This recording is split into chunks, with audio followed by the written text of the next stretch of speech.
প্রদেশ BJP সভাপতি সুস্থ রয়েছেন, হালকা কথাবার্তাও বলছেন। সংবাদ মাধ্যমে জানিয়েছেন বিধায়ক ভগবান চন্দ্র দাস। বিধায়কের মুখে শুনব সাংসদ রাজীব ভট্টাচার্যের শারীরিক অবস্থার বর্তমান পরিস্থিতির কথা। এরকম আছেন, কি দেখলেন? সম্পূর্ণ অসুস্থ আমাদের মাননীয় রাজ্য সভাপতি। গতকাল ওনার একটু হার্টে ব্লকেজ ধরা পড়েছে এবং সঙ্গে সঙ্গে আইএলএসে আনা হয়েছে এবং তাৎক্ষণিক সময়ে কিন্তু একদম চিকিৎসা শুরু হয়ে গিয়েছে এবং বর্তমানে উনি সম্পূর্ণভাবেই সুস্থ আছেন। উনি কথা বলছেন, স্ট্যান্ড লাগানো হয়েছে এবং 3টি বেলুন লাগানো হয়েছে, ব্লকেজটা খুলে দেওয়া হয়েছে। উনি সম্পূর্ণ সুস্থ।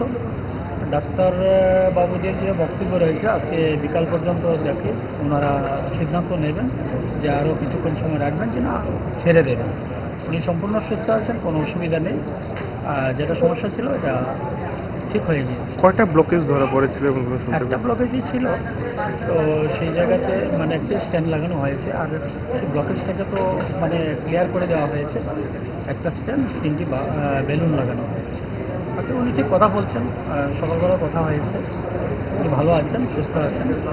আমরা আশা করি বাকি যে সময়টা ওনার রয়েছে উনি যেন তাড়াতাড়ি মানে একদম সম্পূর্ণভাবে স্বাভাবিক হয়ে উনি আবার দলীয় কার্যক্রমে অংশগ্রহণ করতে পারেন।